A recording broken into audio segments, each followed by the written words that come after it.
Di kuliah kali ini kita akan belajar terkait dengan pilihan limbah padat yang saya sering beberapa kali singgung di pertemuan-pertemuan selanjutnya. Bagaimana ketika menilai mesin, menilai komputer, menilai mobil, menilai pesawat, tapi dalam kondisi yang tidak bisa berfungsi, maka kita akan menganggapnya sebagai limbah padat atau scrap, ya. Artinya secara fungsional aset tersebut tidak bisa dimanfaatkan sebagai mana fungsi asalnya. Pesawat misalnya sebagai alat angkut, mobil sebagai alat angkut, komputer sebagai mungkin alat TIK atau alat bantu, mesin sebagai alat produksi, ya itu tidak bisa difungsikan sebagaimana fungsi awalnya, maka bisa definisikan sebagai scrap. Tapi juga harus berhati-hati, seperti juga pada awal semester saya sampaikan bahwa kadang scrap di satu industri itu bisa menjadi bahan di industri lain. Yang saya pernah sampaikan dalam misalnya terkait dengan pipa, ya, pipa di industri perminyakan ketika dinyatakan di sana tidak bisa dimanfaatkan lagi dalam industri perminyakan, maka bukan berarti kita akan tetap menganggap sebagai scrap, ya kita hitung material bentuknya saja, kita cari marketnya, ya. Bulan waktu itu saya contohkan ada market terkait dengan pipa air, itu bisa dipakai untuk perusahaan-perusahaan misalnya kayak PDAM, ya, penyedia air minum dan sebagainya. Ternyata bisa dimanfaatkan karena cara tekanan dia lebih kecil, materialnya juga mungkin nggak terlalu padat, apa mungkin ya cara ini nggak terlalu berbahaya karena cuma air, kalau yang satu kan minyak, ya. Jadi standarnya masih bisa masuk. Jadi kita harus berhati-hati menentukan apakah ini scrap atau enggak, ya. Dalam konteks kemarin di migas yang pernah saya alami, memang ada surat keputusan penentuan bahwa ini sebagai scrap, ya. Walaupun mungkin kalau saya sendiri sebagai penilai, saya tidak bersandar pada pernyataan itu hanya sebagai satu sumber informasi. Saya harus melakukan verifikasi. Sama kasus pipa yang pernah saya sampaikan, karena ini sebagai contoh paling gampang, ya. Kalau pipa sebenarnya banyak yang lain, sebenarnya kasus-kasus yang lain yang bisa gali lagi sebenarnya, yang misalnya mata bor, bit dan sebagainya itu bisa dipakai juga, tapi karena memang pemahaman mungkin ada juga kalau misalnya belum sampai masuk dalam pemahaman atas barang itu mungkin akan lebih susah membayanginnya. Makanya saya beri contoh yang paling gampang adalah terkait dengan pipa, ya. Jadi konteks yang pipa yang pernah kami alami bahwa itu sudah ada surat pernyataan malah dari yang berwenang, artinya yang punya kewenangan untuk menentukan bahwa itu adalah scrap. Tapi toh pada akhirnya kami menentukan bahwa itu bukan scrap, itu bisa punya market sendiri. Jadi kita tidak mendasarkan pada materialnya saja, ya, pada bersih berapa kilo, tapi dia masih dalam bentuk pipa, ya. Secara fungsi masih ada. Jadi kalau kita scrap, anggap aja ya pipa misalnya 10 kilo dengan misalnya mesin 10 kilo, besinya sama-sama komponen sama, nilainya sama, ya karena yang dilihat materialnya, berat materialnya. Jadi bukan dari pipa maupun bentuknya pipa maupun bentuknya mesin misalnya. Jadi tidak bisa itu tidak membedakan, ya, yang membedakan ketika kita bicara masalah scrap. Nah, kalau secara umum sebenarnya nanti kalau kita bicara barang bekas, ya ini tadi di limbah padat, ya, nanti satu barang bekas yang mesti dapat fungsinya yang kemarin kita pelajarin banyak, ya, untuk penilaian-penilaiannya. Yang kedua adalah barang bekas yang memang fungsinya sudah tidak bisa dilakukan sebagai fungsi asalnya, ya, tidak bisa mengcapture dari fungsi asalnya, maka bisa kategorikan sebagai scrap, ya, atau limbah padat.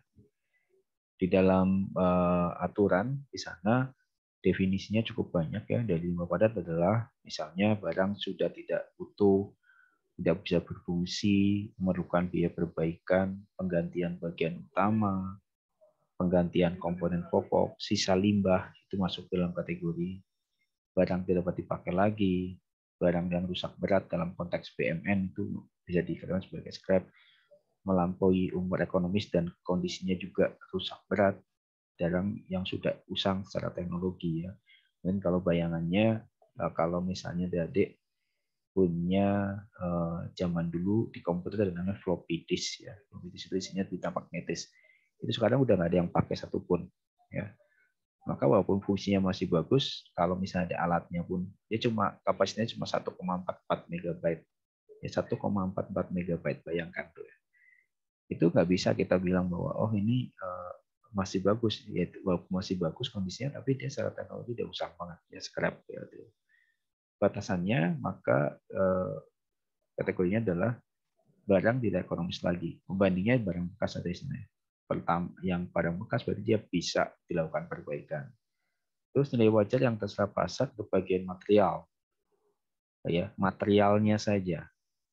Kalau yang bekas nilai wajar setelah pasar untuk barang dan peruntukan yang sama. Ketika mobil ya dia memang sebagai mobil, dijualnya motor dia sebagai motor. Tapi kalau yang di scrap ya artinya barang dia cuma dikiloin aja, bahasa kasarnya dikiloin aja.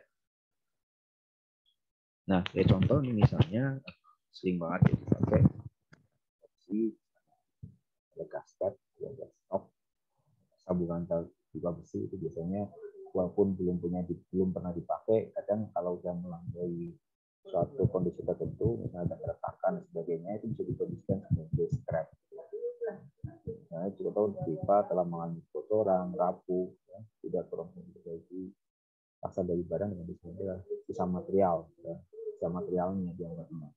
Terus untuk yang gasket, ya, penyambung pipa, rusak, sama juga terus ada monitor komputer misalnya telah rusak, dengan kondisi ini juga akan susah ya.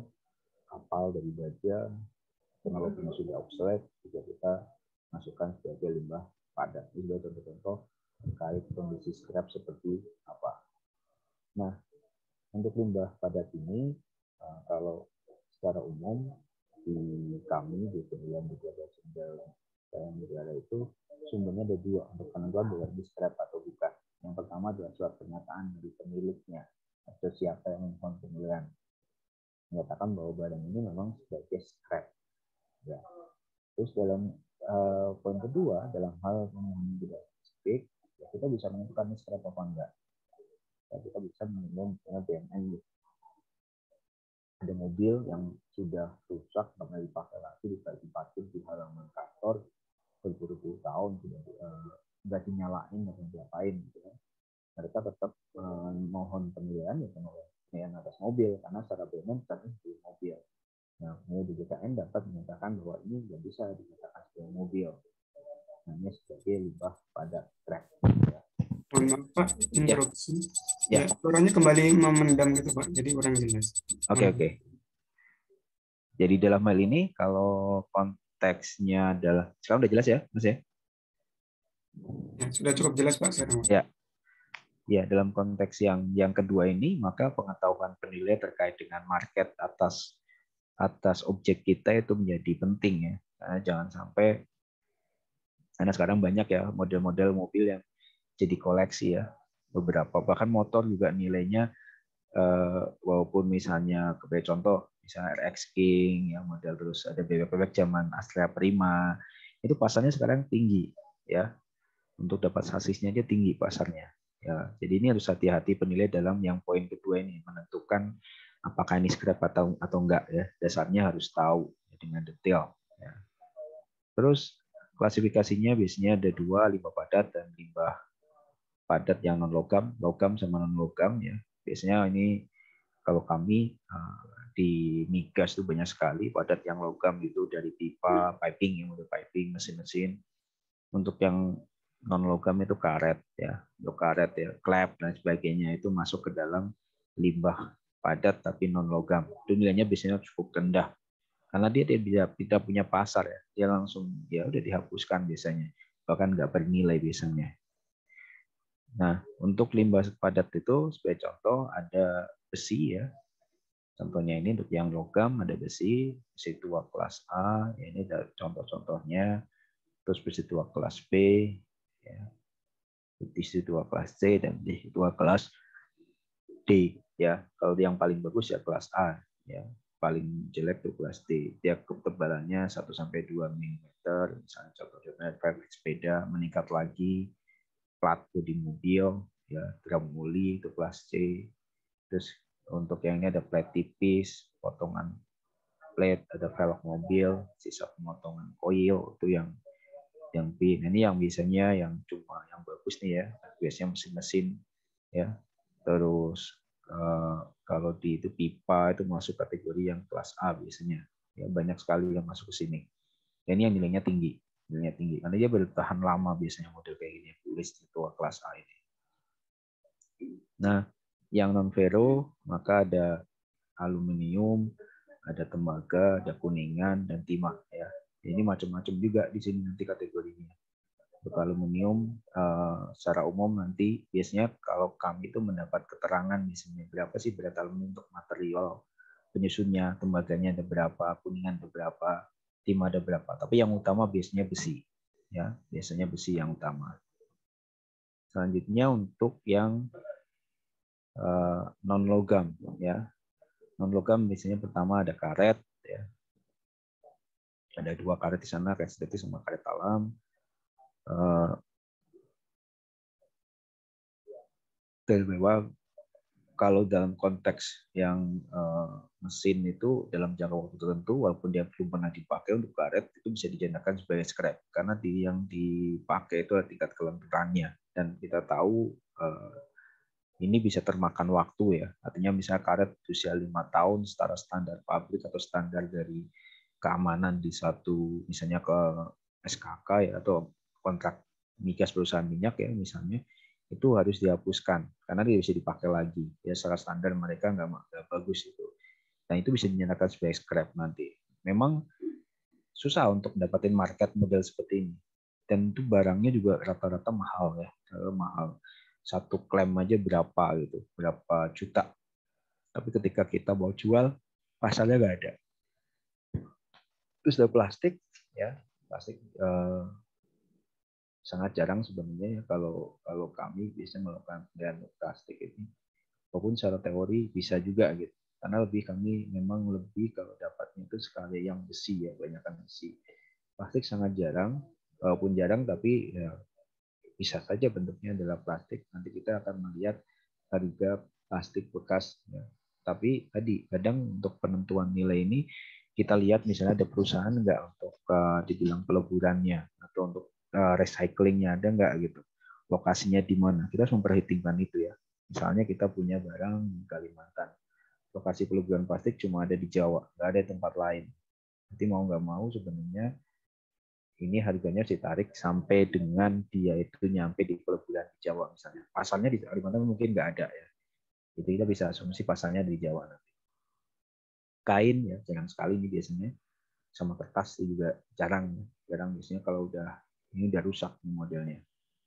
Untuk yang model kain dan kertas. Tadi kayu. Nah kayu memang ada unik ya. Ada yang unik. Beberapa tempat kayu itu tidak punya nilai ekonomis, artinya tidak ada pasar ya, yang bekas berupa kayu ya, kusen-kusen kayu segala macam nggak ada pasarnya. Tapi seandainya kita taruh kayu di jalanan pasti diambilin ya. Jadi dia secara pasar nggak ada. Ya, kalau konteks kayak gini ya kita menyatakan nilainya bisa aja nol ya. Dia secara ekonomis juga nggak punya lagi. Ya. Karena kita mau nggak ada pasarnya. Pada suatu titik seperti itu. Kita sering nemuin kayak gini untuk model kayak penilaian-penilaian yang barang inventaris, ada meja, kayu, kursi itu kan. Pada akhirnya kita memberikan nilai yang nol. Malah kadang malah bisa negatif karena ongkos kirimnya tinggi untuk sampai pembuangan misalnya. Ya, artinya cuma opininya adalah opini dia bukan penjualan, nanti penghapusan lain-lain kalau di dalam konteks pengelolaan BUMN. Jadi ketika ketemu nilai negatif, maka konteksnya bukan lagi penjualan BUMN, tapi lebih ke penghapusan nanti penghapusan lain-lain ya. Jadi tidak menghasilkan PNBP. Itu untuk kayu maupun yang lain yang non metal ya. Kalau metal biasanya kami tetap mengikuti itu. Nah untuk survei lapangan biasanya yang data wajukan maka bisa lihat tonase objeknya, deskripsi objek kalau memang diperlukan, kalau memang ada ya. Terus ada misalnya di otonase itu terkait nanti misalnya besi berapa kilo atau berapa ton, tembaganya ada berapa kandungannya, semacam itu ya perkiraan seperti itu. Karena mereka yang paham. Terus pada waktu survei lapangan kita melakukan verifikasi objek ya pasti ya verifikasi objek bahkan kami pernah satu kali melakukan penilaian limbah padat ya untuk menjaga keamanan barangnya ditimbun di tanah Waktu kabelnya kabel timah, kalau nggak salah, harganya cukup mahal ya kabel itu. Ditimbun di tanah. Pada waktu kami melakukan penilaian, kami minta ditarik, artinya digali. Tolong digali, kami ingin lihat barangnya seperti apa. Ya, ya kita lihat misalnya, oh panjang berapa panjangnya, sekian meter. Kita lihat diameternya, kita dapat volumenya, ya kita cari berat jenisnya berapa kira-kira. Jadi kita bisa ngira-ngira datanya udah benar belum. Misalnya sekian persen, sekian kilo timah, atau sekian ton timah gitu misalnya gitu. Sebagai contoh. Jadi itu verifikasinya sampai seperti itu. Rekomendasi jelas ya untuk kita ini harus kita lihat validasi data awal yang diberikan oleh tadi misalnya disebutkan scrap tapi ternyata bisa aja bukan scrap gitu kan. Atau dari awal nggak menyatakan itu scrap atau bukan, baru kita akan meminta bahwa ini berarti scrap. Kalau memang kita perlu tambahan data atau surat pernyataan ya kita mintakan saja dalam konteks ya validasi awal data ini. Ya untuk objek penilaiannya. Terus ada penilaian material objek penilaian yang tadi ya. Secara umum biasanya di permohonan dinyatakan itu ya terdiri dari ini. Tapi biasanya pemohon umum yang mungkin di masyarakat, dia mereka nggak ada ya, nggak ada speknya. Oh ini sebenarnya besinya sekian ton, nggak ada. Pada akhirnya kita yang akan melihat cara ini ya dokumentasi yang mereka punya. Isinya itu ada spesifikasi mesin seperti apa tuh punya ya. Benar-benar memang baja ya kalau mesin. Terus pendekatannya seperti apa sih ya ketika menggunakan data pasar? Memang ini unik ya kalau bilang data pasar karena memang dengan pendekatan data pasar itu kita melihat dari propertinya, misalnya besi kita punya harga per kilo ya di satu tempat, kita punya 2 tempat pengepul besi misalnya, harganya berapa dan berapa ya. Ya itu kita bandingkan secara kualitas, biaya transportasi, objek ya. Kalau misalnya kita punya ada kapal nih tenggelam di pantai utara misalnya, terus kita mau jual kiloan ya. Kalau bentuknya kapal berarti kan biasanya alat angkut ada. Nah alat angkut dalam diangkutnya apakah langsung kapalnya kan nggak bisa, ada biaya potongnya ya. Kondisi lokasi penyimpanan nantinya kita lihat misalnya oh perlu biaya pengangkatan. Nah kita pembandingnya di mana? Pembandingnya harga di pengepul misalnya ya, di harga pengepul. Sebentar. Ya. Di harga pengepul, maka kita lihat harganya seperti apa dibanding-bandingkan semuanya ya, bandingkan semua terkait dengan objek tadi. Nanti mungkin di penulis saya coba cari untuk kelas kerja untuk yang model seperti ini ya. Jadi dia ketika pembandingnya bukan pembanding sebagai kayak tadi pipa itu enggak. Dia adalah harga besi yang dibandingkan bahwa kualitas dari tadi besinya kualitas A, B, C, gitu. Bukan pipanya ya. Di sini objek pembandingnya adalah harga besi yang di pengepul 1, pengepul 2 ke pengepul 3. Ya kita nanya kita biaya pengangkatan berapa, kita cari biaya pengangkatan per berapa per ton misalnya. Kalau kita memang dapat pembandingnya harga per meter atau per kilo ya kita nanti jadikan harga per kilo untuk pengangkatannya ya. Nah, jadi semua kita biasanya kalau kita dibandingkan dengan harga per kilonya, nanti tinggal dikalikan tonase untuk hasil akhirnya ya. Jadi per kilo besinya berapa, per kilo timahnya berapa. Terus biaya transportasi, biaya bongkar. Transportasi biasanya yang lihat misalnya harga di mana nih, misalnya kalau kita ke pengepul, biasanya nyari data saya biasanya dilihat di pengepul untuk kayak gini dia berani beli berapa nih untuk besi kayak gini. Itu udah harga bersih atau belum masuk ongkos? Oh belum, itu belum masuk ongkos. Berarti kan dipotong lagi kan, penyesuaiannya berarti negatif. Misalnya. Jadi harga kita harus dipotong negatif lagi. Ada 3.000 misalnya belum masuk ongkos. Berarti realnya kan kurang dari itu. Ya. Jadi biaya transportasi sebagai pengongkos. Biaya bongkar pasang dan las tukang motongnya gitu. Pasti kan dipotong-potong ya. Dipotong-potongnya di mana? Kemungkinan kalau kayak gini cuma di lokasi objek kita sekarang. Nah, jadi lokasi objek berarti biaya potongnya sekarang, nanti dikirim baru di sana dilebur gitu. Atau mungkin modelnya potongnya di tempat kami. Biaya potongnya berapa? Dan ini harus diperhatikan karena term and kondisinya banyak dalam hal pendekatan data pasar. Nah, untuk pendekatan biaya yang paling sering dia menggunakan apa? Menggunakan sifatnya pakai indexing, paling sering ya. Nah, di sini penghitungan nilai bahan baku limbah padat scrap, ya, bahan baku limbah padat scrap dan penghitungan nilai wajar scrap-nya kalau di secara umum ya. sama fokusnya adalah NRC dikurangi dengan penyusutan. Nah, penyusutannya ini biasanya nilainya sangat tinggi. Karena memang sudah melewati tadi kalau dilihat di definisi awal scrap itu adalah melewati apa? Melewati umur ekonomisnya dan tidak berfungsi. Jadi penyusutannya mungkin bisa sangat tinggi, 99 mungkin kadang ya. 99% penyusutannya. Jadi kita melihatnya cuma harga dari materialnya saja. Nah, untuk KPBC baru ini misalnya replacement cost walaupun sangat jarang dipakai ya, tapi kita berikan. Jadi formulanya untuk replacement cost dia pakai koefisien harga, ya koefisien harga berarti kemarin kita sudah pelajarin. Nah, rusak berat kita aturannya adalah penyusutannya itu 85 sampai dengan 99,9%. Ya. Jadi ini yang tadi disampaikan, NRC-nya adalah menghitung harga perolehan sampai dikali dengan koefisien harga yang sama kemarin ya. Ini sebagai contoh ya. Untuk penghitungan baru misalnya ada formulanya, nilai wajibnya berapa, terus ada terkait dengan keusangannya. Untuk Vero kelas A itu nilainya keusangan fungsi dan ekonomisnya itu 50 sampai 80%. Ya, ini tinggal diikutin saja. Non Vero 50 sampai 9%. Plastik berapa? Jadi kita mau mainnya di range ini, ya. Mainnya di range ini. Tapi bisa pakai yang ini enggak? Ya bisa aja kita pakai yang 85 sampai 99 rusak beratnya ya. Oke, contoh ya. Ini contoh-contoh barangnya misalnya yang Vero misalnya udah penilaiannya ya kelihatan di sana ada apa nih? Ada pipa ya, piping di bawah ini ya. Model-model apa lagi nih? Yang nggak bisa kelihatan jelas nih. Tapi rata-rata barang-barang bekas yang memang punya komponen dari besi ya. Misalnya penilaian dalam kondisi berat, tidak dapat fungsi kembali, tidak ekonomis perbaiki tadi ya. Material lain pengotor tidak dapat dimanfaatkan 10% dari tonase, yaitu asumsi-asumsi dasarnya.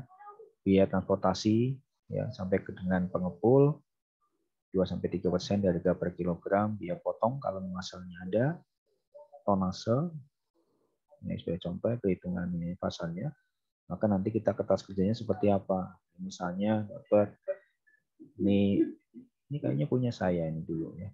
Ini daerah Senipah dulu berarti.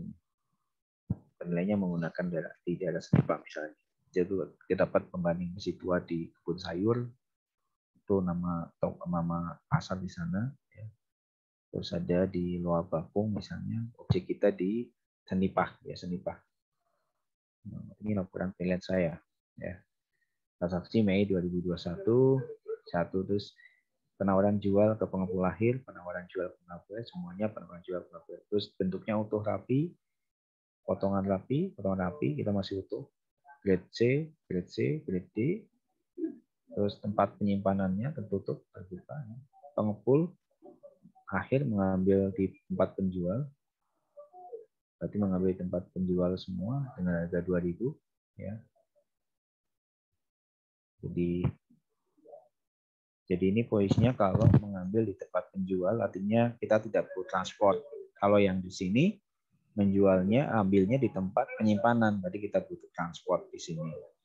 Nah, berarti ini harganya lebih tinggi. Ya, waktu transaksi anggap aja ada semuanya penawaran, kita update semua. Jenis transaksinya kita ada penyesuaian dari lelang, terus yang ini dia sifatnya penjualan biasa, penawaran biasa ya. Kurangkan bentuknya, ya bentuknya sini utuh rapi. Ya. Yang sini potongan rapi, yang sini utuh. Ya. Berarti kenapa yang potongan rapi sama utuh rapi kita lakukan penyesuaian. Kalau utuh rapi artinya mungkin di sini masih itu belum dipotong tapi masih belum dipotong belum potong-potong rapi untuk bisa pengepakan. Kalau yang sini ini sudah, maka penyesuaiannya dulu bisa yang 1% yaitu 5%, kualitas C ya jaraknya 10%. Kita juga dapat data dari mana, ini bisa kita nanya-nanya juga ya. Kalau grade A berapa jaraknya sama grade C, akhirnya nggak dapat 5% semua, kompensasi 2% ya. Sebentar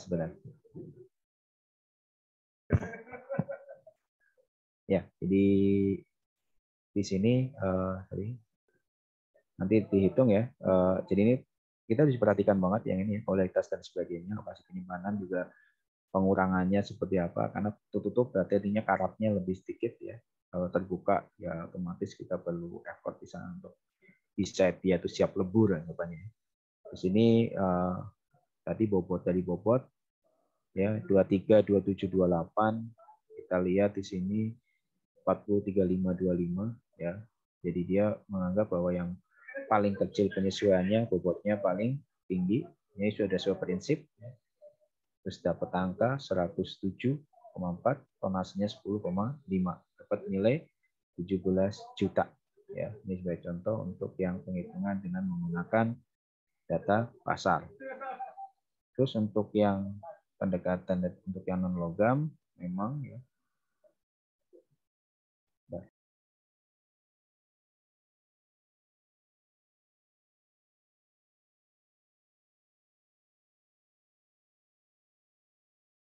Maaf, tadi ada tamu pamitan.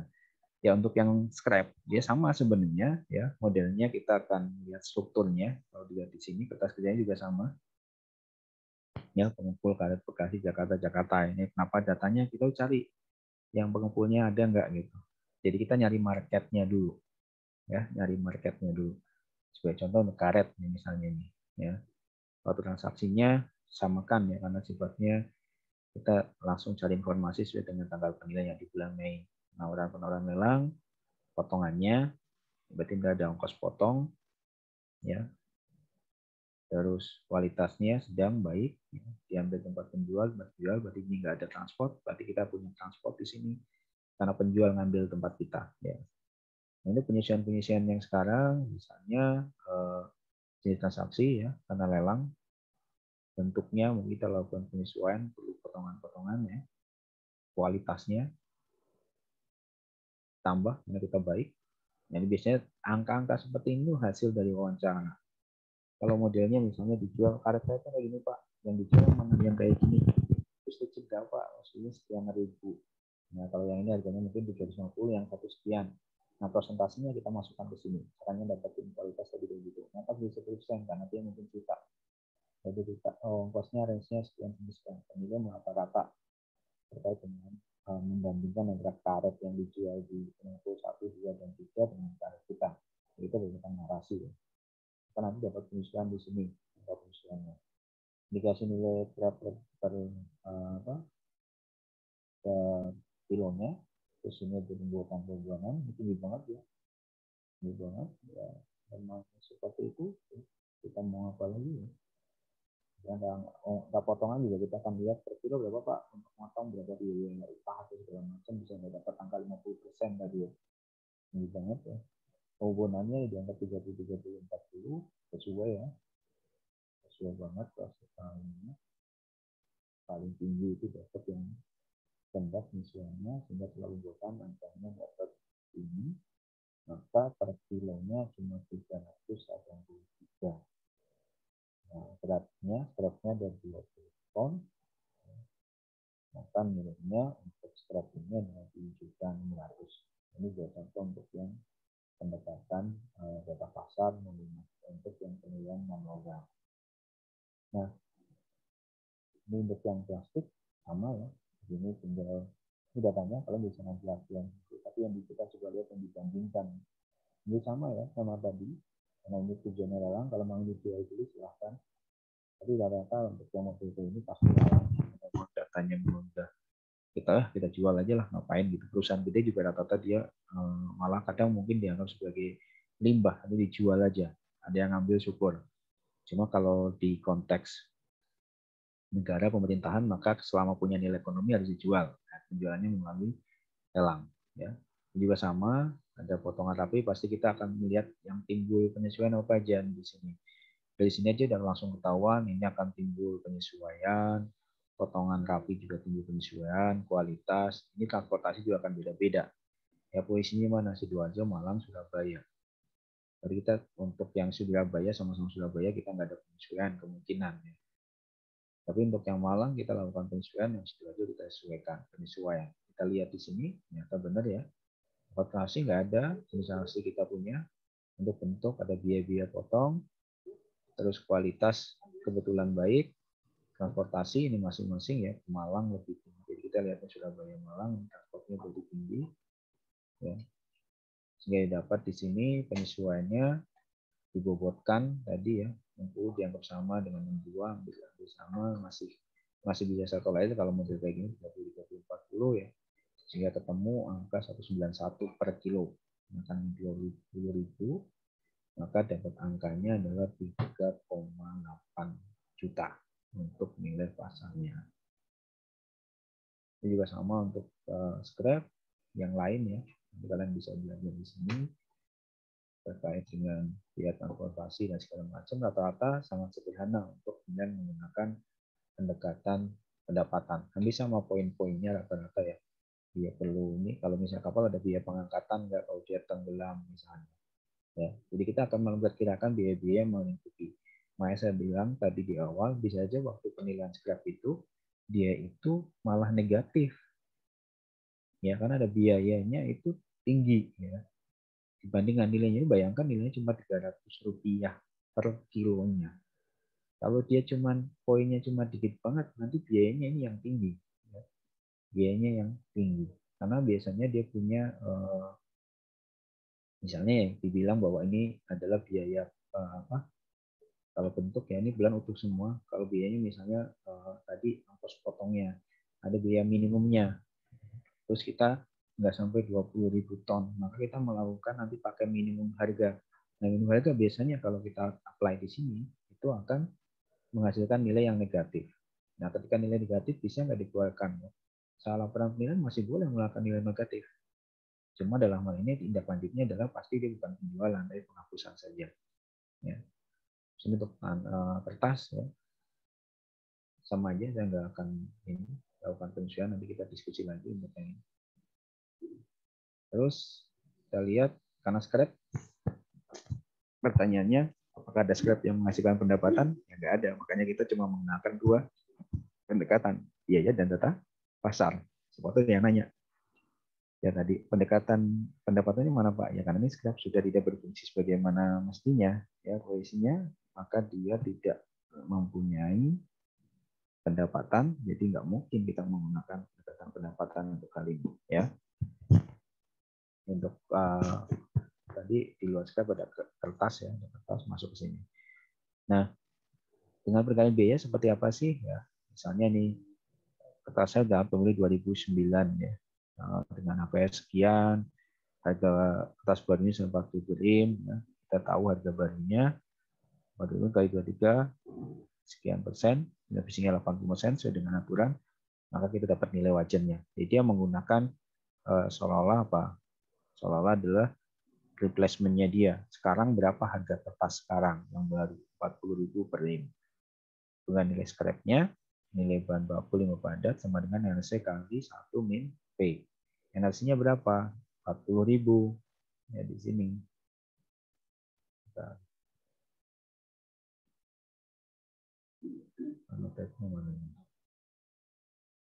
Ya, di sini ada 40.000. Maka ketika dia di sini 40.000, maka nanti penyusutannya berapa? Nah, di sini dianggap penyusutannya 85% ya, dari maksimal. Maka nanti harga nilai wajar scrap-nya adalah 54, sekian. Terus ada penyusutan fungsionalnya berapa persen? Ya, tadi dulu tahap misalnya ada 65%. Nah, tadi udah dipakai ya kertasnya. Maka nanti dapat nilai ya 2 tahap 1 kali menggunakan nilai penyusutan secara ini, penyusutan biasanya, satu lagi dia menggunakan fungsi fisik dan fungsional. Maka dia dapat nilai 19 juta untuk penjualan scrap limbah dari KPU. Ada lagi, kalau ini menggunakan data pasar ya, jadi angka 40.000 itu menggunakan data pasar bukan data perolehan. Kita mungkin di sini akan belajar yang menggunakan data perolehan. Ya. Jadi ada SDM misalnya dia punya pipa ada 64 join, harga belinya 800 juta. Kas pakai turun mutu tidak ekonomis. Maka kita akan pakai geometric mean. Ya, ini bisa kalian pakai rumus ini untuk geometric mean-nya.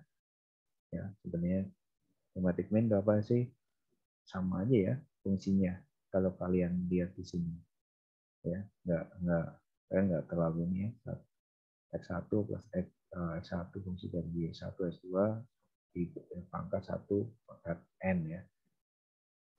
Kita tahun ke N-nya. Ini geometric mean. Beda dengan mean yang biasa kita kan tambah terus dibagi N ya. Geometric mean ini dipakai. Nah, kebetulan karena memang di sini konteksnya adalah ada tahun di mana nilai inflasinya cukup tinggi, kita take out nih. Karena nanti nggak wajar. Take out ini, maka kita pakai inflasi dari 97 sampai dengan 2011. Nah, sifatnya dipakai geometric mean. Jadi nggak pakai indexing. Itu salah satu cara juga bisa. Ya, jadi ini untuk mendapatkan nanti NRC-nya berapa. Ya, konteks di sini misalnya dapat geomin ya, geometric mean-nya adalah 7,7%. Terus NRC-nya berarti kita dapat ya berapa di situ? 2 miliar ya, 2 miliar NRC-nya. Tapi perlu diingat bahwa 2 miliar itu adalah baru NRC. Untuk dapat nilai bahan bakunya adalah 2 miliar dikurangi dengan penyusutannya, di mana penyusutannya 80 miliar, 85%. Maka kita dapat nilai wajar adalah 382. Ya, masih 382 baru menghitungkan penyusutan fisiknya dulu.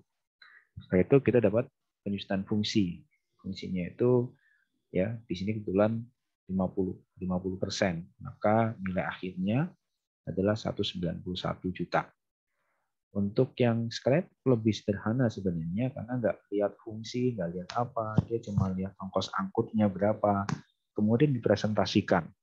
Nah kalau memang biasanya per kilogram dia nggak pakai tonase, ya total tonase, tapi per kilogram baru tidak dihitungkan. Nah konteks yang biaya dia nggak kalau yang tadi berdasarkan data pasar pakai per kilogram dikali, kalau biaya kita ngelihat harga perolehannya. Ya, ini harga perolehannya di sini. Jadi dia bukan biaya tapi lebih ke harga perolehan di sini. Ya. Jadi dia nggak per kilo. Udah apapun itu kita anggap ini adalah perolehannya sini. Terus kita ngitung geomin. Ya, geominnya dihitung. Terus setelah itu dapat NRC. Ya, di sini nanti dapat NRC. Di sini dapat NRC. Kalau mau sekarang nggak bingung, geomin kita dapat min dari 97 sampai 2011. Nah, sebagai penilai kita bisa punya kebijakan yang ini saya anggap penilaian inflasinya nggak wajar. Saya nggak pakai datanya, berarti saya akan pakai 9,9 kali 3,8 kali 11,5 kali 11,8 kali 6,8 kali 6,1 kali 10,5 kali 13,1 kali 6,0 kali 9,8 kali 4,8 kali 7 kali 5,5 ya. Terus di akar pangkat 15 ya. Akar pangkat 15 ya. Jadi sebenarnya di akar pangkat 15. Nah, itu yang kita untuk mendapatkan angka 7,7. Nah, ini adalah dikali, jadi sebenarnya angka pangkat 15. Angka pangkat 15. Karena ada 15 data nih. 1, 2, 3, 4, 5, 6, 7, 8, 9, 10, 11, 12, 13. Oh, sorry, ini bukan 15, ini 13. Karena yang dua kita take out ya. Yang dua kita take out. Jadi pangkat 13 di sini. Ya. Di pangkat 13 dapat angka 7,7.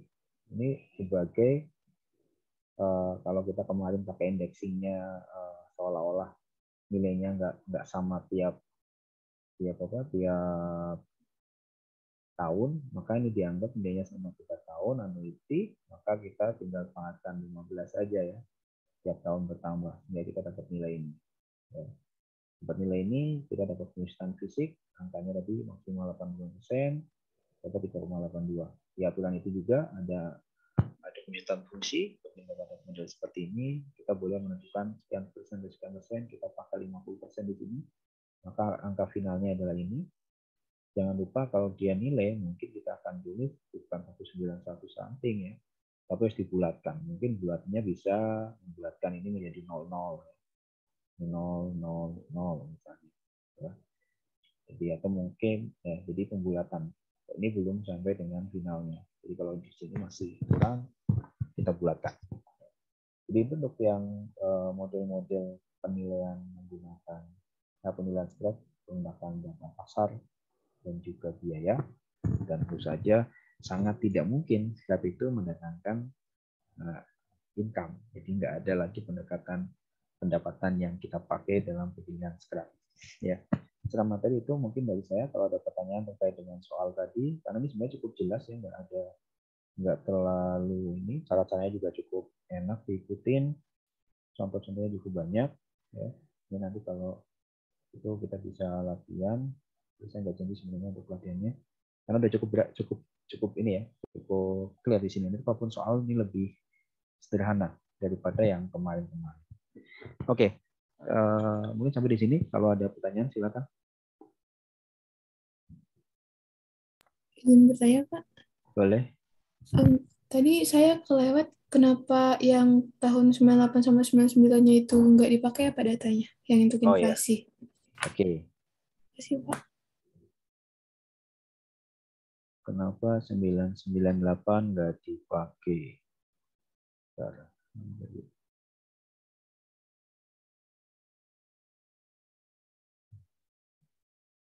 Ya. 998 nggak dipakai dalam konteks seperti ini, itu karena kita mau menghitung geomin, bukan pakai indexing. Nah, jadi konteksnya yang pakai geomin itu lebih unik. Mana tadi? Ya. Kalau geomin itu kan mau merata-rata ini inflasinya, ya. Sebenarnya kayak rata-rata biasa, cuma dia konteksnya lebih kali ya, modelnya bukan kayak kita menghitung min biasa ya. Nah, kalau kita masukkan di sini harganya ini, jadi nggak masuk akal karena 9899 kita tahu itu adalah masa krisis. Ya, inflasinya tinggi banget. Ya, padahal geomin itu kita mau bikin annuity. Ya, bayangkan nanti ini meledak kalau kita pakai angka ini. Jadi kalau penghitungan rata-rata biasanya memang angka-angka yang model outlier kayak gini dikeluarkan. Ya, dikeluarkan. Dia nggak masuk ke dalam distribusi normal, makanya nggak masuk akal 20,7%. Ya, 58,0%. Makanya ini harus hati-hati.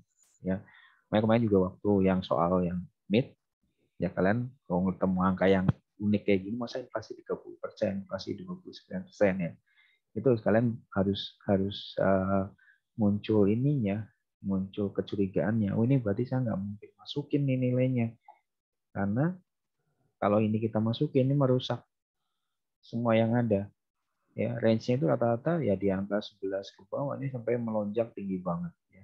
Jadi kalau dalam distribusi normal, biasanya untuk sebelum kita ada namanya data processing, itu kita bisa melakukan yang namanya data cleansing. Ya. Ketika data cleansing ketemu seperti ini, kalau kita punya distribusi normal kayak gini misalnya, ini dari posisi X bar, ya, ini adalah kewajarannya angka 95% misalnya, ini biasanya datanya di luar sini, ya, dia datanya di luar sini. Nah itu kalau di dalam data cleansing ini di take out nih, nggak bisa, ya, biasanya nggak bisa. Kenapa? Karena akan mempengaruhi semua yang di sini, ya. Jadi data-datanya bilang outlier. Tapi ketika kita indexing bisa nggak? Bisa saja. Cuma kadang memang jadi nggak wajar. Ya, nggak wajar. Terutama kalau kita indexing misalnya dengan model kayak gitu, indexing itu langsung melonjak tinggi banget. Bayangkan nih angkanya 100 di sini, atau ini 100 di sini. Pada waktu indexing di sini langsung 158. Makanya dipilih dia nggak pakai indexing, pilihnya pakai geomin. Ya, jadi ini juga melihat tadi ya, nggak, tapi semuanya berdasarkan teori yang ada ya. Kalau di sini geomin yang model outlier kita hilangkan, 20,7% tinggi juga. Ya, di sini berarti konteks kalau kita tahu di sini 20% kali 158 sekitar 30-an ya. Anggaplah 30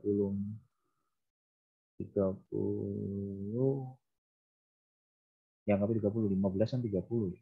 30. Berarti sini udah 188 kemungkinan. 188 190 kemungkinan di sini indeksnya. Ya. Tinggi banget ya, tinggi banget. Ya, 190 tinggi banget. Makanya dia nggak diikut sertakan yang ini. Ya, nggak disertakan dalam konteks ini. Ini contoh yang ekstrim saja. Kalau kalian normal ya bisa pakai indexing atau geomin. Jadi pilihannya bisa dua, kalian ya kita ngelihat kayak gini, dia pakai indexing atau geomin. Jadi yang geomin yang harus kalau ini konteksnya dia pakai geomin. Kemarin kita belajar pakai indexing biasa, ya boleh juga. Jadi konteksnya ini kalau yang kemarin kita kalau pakai itu adalah dia seolah-olah berubah tiap tahun selama sekian tahun. Kalau yang ini konteksnya dia setiap tahun tidak berubah. Jadi satu tahun dianggapnya 7,7% geominnya masuk. Jadi kalian dari kalau ketemu data kayak gini, gimana nih yang ini nih? Nah, karena dia ketemu ke data kayak gini, nggak bisa dia pakai indexing karena saya nggak memperhitungkan ini deh. Ini data outlier, maka pakai indexing dia nggak bisa, maka dia pilih menggunakan geominnya aja. Ya, nilai pasti akan terlihat seperti itu. Oke. Baik, terima kasih Pak. Ya, gimana Mbak? Oke? Oke Pak. Oke. Yang lain, kalau ada pertanyaan? Jadi. Ingin bertanya Pak. Oke, silakan. Mbak, untuk data inflasi yang digunakan untuk hitung geomin ini, apakah ada batasan jumlah minimal maksimal tahunnya Pak? Misal harus 15 tahun ke belakang atau berapa tahun gitu Pak? Ya, kalau di sini kita lihat ya, kalau pakai geomin sebenarnya nggak ada panduan harus sekian tahun ke belakang ya, karena kita menggunakan geomin. Ya. Tapi kalau biasa rata-rata di atas 10 tahun biasanya. Ya. Jadi biasanya rata-rata menggunakan data 10 tahun. Karena itu udah menggambarkan seolah-olah kondisi yang lumayan ideal, menarik data yang sudah ada. Jadi jarang yang cuma 3 tahun kita pakai geomin gitu, enggak. Kita pakainya ini. Dan ini kalau kita lihat di sini, coba kita lihat lagi, ya sebanding apa enggak.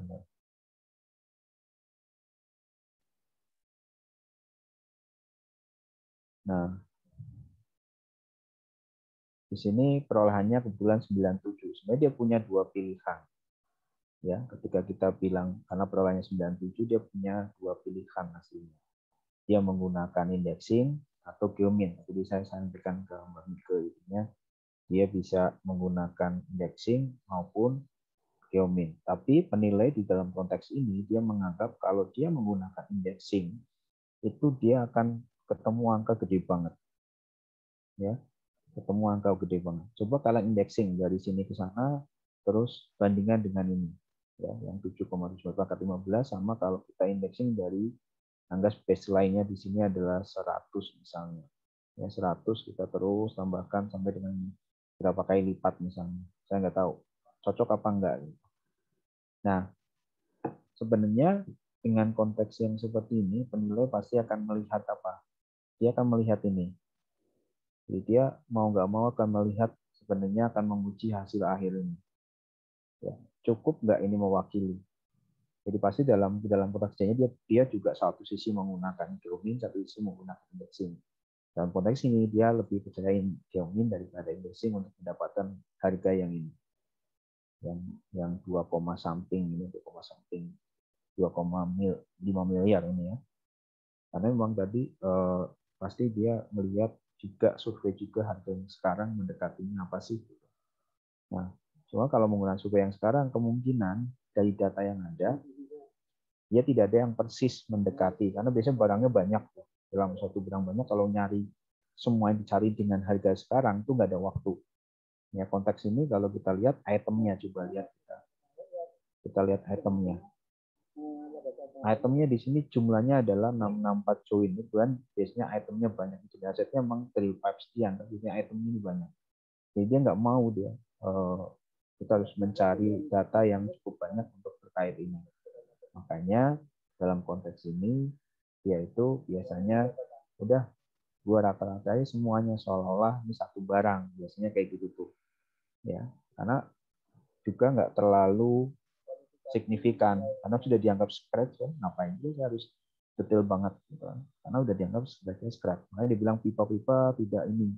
Kemungkinan jenis pipanya agak beda ya. Drill pipe memang sama-sama 3,5 inch ya, 3,5 inch, tapi mungkin mereknya beda, ininya beda ya. Jadi ini yang mungkin mendasari penilai menggunakan Jomin dan pada akhirnya dia itu tidak memutuskan menggunakan indexing ataupun menggunakan seperti di konteks ini. Di konteks ini dia menggunakan harga per rim di tahun sekarang, NRC-nya. Ya. Dia nggak menggunakan, walaupun 2009, dia nggak menggunakan ditarik harga dari 2009 ke tahun penilaian. Ya, dia nggak pakai itu. Karena konteksnya di sini dia punya dapat harga per rim untuk kertas HVS, dia udah dapat. Mungkin satu jenis ya, maka dia nggak, dia dengan penugasan yang ada dia pakai ini. Untuk yang ini kemungkinan dia akan ketemu dengan drill pipe yang cukup banyak dan contoh merek yang cukup banyak juga ya.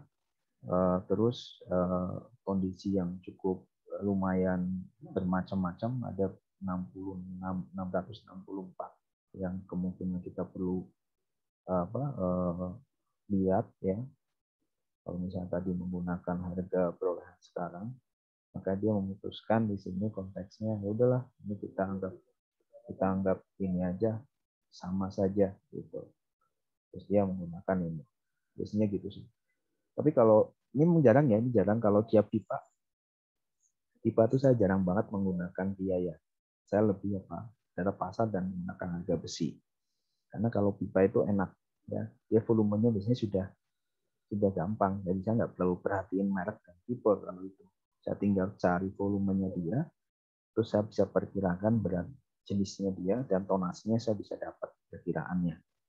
Ya, jadi masing-masing penilai kadang beda-beda ya. Tapi ini konteks yang di sini dia menggunakan menggunakan biaya bukan data pasar. Kalau saya yang menggunakan data pasar apa? Ketika dia yang sifatnya non logam dan non besi, biasanya saya pakai menggunakan konsep penghitungan data pasar. Ya, sorry yang biaya. Kalau dia karet, dia apa, dengan nanti penyesuaian fungsinya sampai 99%. Fisik atau fungsi bisa sampai 99% ya. Karena memang sudah nggak bernilai sama sekali sebenarnya. Jadi kadang penilai ya tadi saya lihat di sini kalau saya sendiri dalam konteks saya, sini saya nggak akan menggunakan biaya kalau ini. Ya tadi penilai satu penilaian beda ya. Kalau sini saya nggak akan menggunakan biaya, saya akan menggunakan data pasar. Kenapa saya menggunakan data pasar? Karena sebenarnya pipa itu dimensinya biasanya udah fix. Mau mereknya apa aja, biasanya saya lebih ke dimensinya. Ya, pipa dimensinya ya cuma anggap aja ini ada, nanti coba lihat.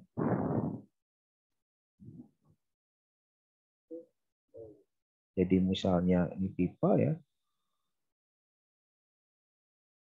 Misalnya ya pipa bentuknya kan kayak gini semua rata-rata ya. Rata-rata ini salah. Sebenarnya kalau kayak punya kayak gini, ya saya sebenarnya udah bisa tak ngitung untuk volume dan untuk volume pipanya, bukan volume dalamnya ya, tapi lebih ke kalian perhatikan yang pipa ini, yang merahnya ini. Yang merahnya ini kan punya volume. Dia misalnya nih kelilingnya berapa, tebal berapa, dia punya volume berapa, panjang berapa, dapatlah volumenya. Nah, tinggal dapat berat jenis, saya bisa ngitung tonasenya tanpa perlu ditimbang. Ya, hitungannya gitu. Jadi saya biasanya kalau model pipa kayak gini atau besi biasanya jarang saya menggunakan biaya. Saya nggak gunakan biaya adalah karet-karet ya yang banyak fungsinya tuh biasanya kamu pakai ini. Jadi walaupun ini contoh di sini dia menggunakan ini sebagai contoh ya, dia kenapa nggak pakai ini? nggak pakai indexing, kemungkinan karena ada data yang menurut penilaian ini sifatnya outlier. Ya, itu mungkin Mbak Awa. Terima kasih, Pak. Nah, ini cukup jelas sih, nggak contohnya juga dari kalian dari belajar sini juga bisa step by step bisa ikutin ya, nggak terlalu susah kayak kemarin. Cuma memang tadi nggak ada contoh yang menggunakan indexing ya. Tapi karena memang kemarin udah pernah diajarkan ya, nggak perlu kita indexing lagi di sini. Ya menggunakan geomin ya. Rumusnya tadi ya konteksnya sebenarnya ini adalah perkalian dari X1 X2 ya. Di akar pangkat N. Jadi jumlah ini ya. Nah, kalau tadi misalnya konteksnya kalau kalian menghitung ini ya 9,9 dikali 3,8 kali sampai dengan 5,5 di akar pangkat ini berapa? 1, 2, 3, 4, 5, 6, 7, 8, 9, 10, 11, 12, 13. Akar pangkat akar 13 ya, akar pangkat 13. Jadi kalau di matematiknya ya kayak gini. 13 ini berarti 9,9 kali berapa di sini ya. Kalian kalau mau dihitung sini 9,9 kali 3,8 kali 11,5 kali 11,8 sampai dengan kali 5,5 di akar pangkat 13 ketemunya ini. Ya. Nah, karena ini 15 tahun walaupun ini 13, ya tetap dia menggunakan angka 15 tahun karena penilaiannya di tahun 2011 dan barangnya itu diperoleh di tahun 97. Ya, yang ini kita anggap normal. Nah, karena kita anggap normal, maka di tahun ini juga menggunakan angka 7,7. Jadi seperti itu. Ya. Jadi ini kayak kalau kita kemarin bicara yang namanya present value, ini di future value kan. Ya. Nilai 837 ini kita future value kan ke nilai sekarang. Ya, karena anggapannya dia menggunakan kapitalisasi yang fix. Oke, sampai ini ada pertanyaan lagi? Bapak izin bertanya, Pak. Boleh Mas Yuda, silakan. Tadi kan beberapa contoh yang Bapak tampilkan itu ketika data pembandingnya itu bentuknya potongan dan objek penilaiannya itu utuh, itu kan data pembandingnya disesuaikan minus ya Pak. Berarti kan Ya. Di sini nilai yang berupa potongan itu lebih bagus gitu ya Pak ketimbang Benar. yang utuh. Nah, Ya. apakah ini berlaku untuk semua jenis objek penilaian atau ada beberapa objek tertentu yang kalau misalkan dia utuh nilainya lebih bagus gitu Pak. Jadi nanti penyesuaiannya kalau misalkan pembandingnya potongan jadi positif gitu Pak. Ya. Jadi makasih Mas Yuda pertanyaan bagus banget ya. Kenapa potongan kok malah dikurangi penyesuaiannya. Nah, dalam konteks ini kan tadi yang saya berikan contoh rata-rata adalah pada akhirnya mereka akan dilebur, akan lewat pendaur ulangan, peleburan besi ya, perusahaan peleburan besi. Dan mereka biasanya nggak mau menerima utuh, ya, mereka nggak mau menerima utuh. Artinya ada dimensi yang harus dipenuhi, ya. Dalam konteks ini maka ini di sini misalnya sebagai contoh untuk yang kebun sayur ini, karena kali ini saya tahu nih objeknya, saya kayaknya paham objeknya. Itu objeknya material-material yang kadang nggak berbentuk. Di sini ada alat berat, ya ada alat berat kayak misalnya eskavator yang memang sudah nggak berfungsi, sudah karatan segala macam. Ya. Nah itu kalau nggak dipotong dulu, pada akhirnya berpengaruh ke ongkos angkut. Ya, berpengaruh ke ongkos angkut sama. Jadi harusnya bisa dijadiin satu truk karena volumenya tadi nggak beraturan. Untuk mengangkut 2 barang perlu 2 kali jalan karena nggak dipotong. Makanya dia akan potong dulu. Kedua memang dari sisi peleburannya nanti. Ya. Karena ini besi dan data material juga banyak yang gitu. Besi, maka tadi mereka akan kurangi volume, dipotong rapi dulu. Ya, potongannya berapa kali berapa kira-kira gitu. Bilangnya biasanya mereka chunk. Ya. Chunk itu apa ya? Potongan ya, biasanya sebutannya mereka chunk. CHUNK, chunk kalau nggak salah ya. Jadi mereka menerimanya dalam bentuk chunk, nggak dalam bentuk yang masih utuh. Misalnya bayangkan kalau kapal yang tenggelam, terus kita mau nilai, ya, maka nanti mereka akan menilai itu lebih rendah. Kenapa lebih rendah? Karena bentuknya itu udah perlu saya potong-potong. Kecuali konteksnya tadi, kalau konteksnya ini memang nggak bisa kita pindahkan ke scrap ya. Ya kita tadi mau bisa dimanfaatkan ulang, maka kita mungkin nggak pakai metode ini. Tapi kalau dia pakai scrap, maka kita kalau beberapa kali saya melakukan wawancara ya dengan teman-teman yang pengepul ini, mereka bilang bahwa mereka pinginnya dalam bentuk chunk, ya, bukan misalnya dia eskavator dalam bentuk eskavator, dia pipa dalam bentuk pipa, enggak, dia dalam bentuk chunk. Dan kita pun sama. Mungkin nanti kalian kalau misalnya satu saat diberi kesempatan misalnya menemukan atau ketemu dengan teman-teman bea cukai, ada kita impor besi bekas, itu bentuknya bukan utuh, itu juga potongan chunk, dan kita nanti dilebur lagi di sini untuk bikin baja ya. Jadi itu kita melihatnya yang bisnis as usual-nya seperti apa ya, bisnis as usual-nya seperti apa. Ketika misalnya nanti ketemu, Pak, tapi saya ketemu data Pak, ini belum pipa itu bentuknya dalam bentuk pipa juga Pak, gitu, karena mempermudah proses pengangkutan misalnya. Maka kalian nggak perlu menyesuaikan lagi untuk yang utuh, potongan rapi dan segala macam, ya. Jadi ini adalah hal yang kemungkinan bisa kalian sesuaikan, tapi bukan satu hal yang wajib kalian sesuaikan, ya.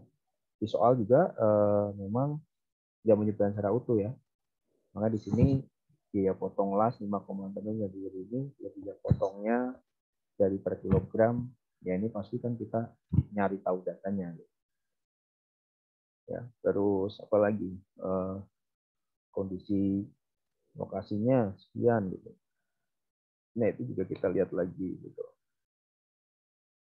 Nah ini sebenarnya ada pengotor, saya nggak tahu pengotor udah dimasukin belum, takutnya saya salah hitung di sini ya. Pengotor harusnya masuk ya, kalau lihat pengotor 10% harusnya dikeluarin. Oh ini kemudian salah nih, ini nggak masuk di hitungan nih kemungkinan. Jadi pengotor itu kalau ini angkanya total scrap-nya adalah 10,50, maka kita keluarin dulu 10%. Jadi net-nya itu bukan 10,50 nanti yang kita kali. Yang ini belum nih. Nah ini nih, ada yang salah di sini. Sorry. Ini harusnya kalau ketemu kayak gini, ya, ketemu kayak data kayak gini, itu harusnya 10,50 dikurangi 10% kali 10,50. Berarti dikurangi 1,05. Jadi dia cuma 9,45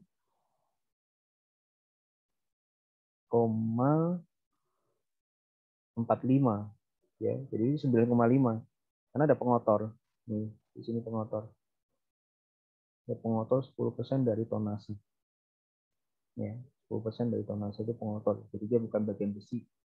Dia bukan karat-karatnya atau apanya gitu. Ya, tidak bisa.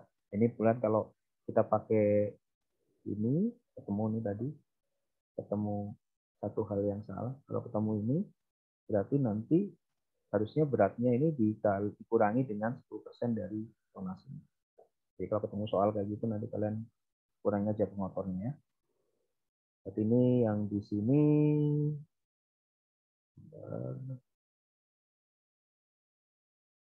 nah yang di sini kita bisa melakukan pengurangan terhadap ini dikurangi 10%, minus 10%. 10% berarti ya tadi 9,45. Ya, 9,45. Oke, itu Mas Yuda. Jadi nggak semuanya itu harus dipakai ya, tapi kita lihat as usual-nya seperti apa, penerimaan pasarnya seperti apa. Nah, kalau besi tua ini kenapa konteksnya dari dipotong dulu dan sebagainya macam, karena mereka biasanya penerimanya chunk. Nanti kalau kalian bisa melakukan penilaian, tanya tadi, misalnya nih, kita dapat pipa yang mau dihapuskan misalnya, atau mau dijual. Terus kita ngobrol sama pengepulnya, Pak, harga ini yang 2.500 itu dalam bentuk apa? Dia bilang, oh ya dalam bentuk utuh pipa, Pak. Nah, berarti kita nggak ada masalah. Berarti ini kita nggak melakukan penyesuaian di sini. Jadi kita ngelihat angka 2.000 itu dari apa? Nah, angka 2.500 ini kan bedanya apa? Ini posisinya sudah potongan. Kalau yang ini ternyata 2.000 ini posisinya adalah posisi utuh dan sudah rapi. Ya, yang sini potongan rapi. Itu tergantung penjualnya ini dia menerimanya. Dia pasti akan menyebut harga dan menyebut speknya. Ya, saya bisa berani beli, Pak. Kondisinya sampai di sini di tempat saya. Itu kalau spesiesnya dalam bentuk potongan sudah ini misalnya kayak gitu. Saya terima di sini. Artinya kalau bilang saya terima di sini, berarti saya memberikan nama sama. Berarti saya bisa ambil Pak di sana. Tapi harga yang dia tawarkan adalah harga tanpa ada tanpa ada transport. Terus kalau bilang Pak saya terima padanya, berarti kita nggak perlu lagi melakukan beberapa penyesuaian ini. Ya, kalau saya terima ada padanya, berarti paling cuma tinggal harga di penyesuaiannya di lelang sama non lelang saja.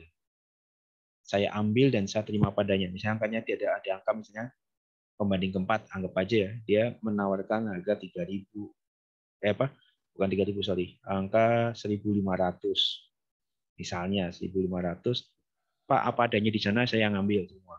Artinya dia nanti penyesuaiannya itu tidak ada kecuali terkait dengan jenis transaksi. Gitu, Mas. Ya. Jadi masing-masing tergantung data kita nanti. Oke. Berarti Mas sudah. Yang lain?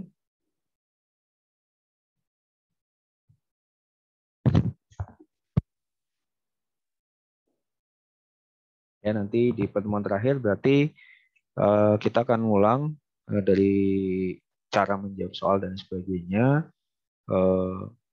Kita akan juga review terkait dengan pertanyaan-pertanyaan di Meet untuk kalian nanti terapkan pada waktu jawab final, cara menjawab soal seperti apa sesuai dengan standar saya tentunya. Terus nanti juga kita kuis terakhir ya, kuis terakhir sebelum nanti kita final. Beberapa soal nanti saya akan soal ABC, nggak usah mengerjakan ini, saya kasih waktu mungkin lebih panjang 10 menit ya untuk kuisnya, termasuk juga di dalamnya sebenarnya ntar ada semacam kisi-kisinya di soal itu sebenarnya ya, soal itu walaupun nggak plek ya, nggak plek soalnya sama dengan yang akan muncul di final, tapi saya tanyakan dalam bentuk yang lain ya, saya tanyakan dalam bentuk yang lain. Waktunya saya perpanjang dan kalian juga punya waktu untuk menjawab semua soal tadi. Jadi mungkin sampai dengan 10 menit untuk pengerjaannya. Itu demikian dari saya untuk pertemuan ke-13 ini. Saja saya coba absen untuk adik-adik yang belum absen. Saya step dulu. Yang belum absen di dalam ini ada Mas Afan, Gafar, hadir? Hadir, Bapak.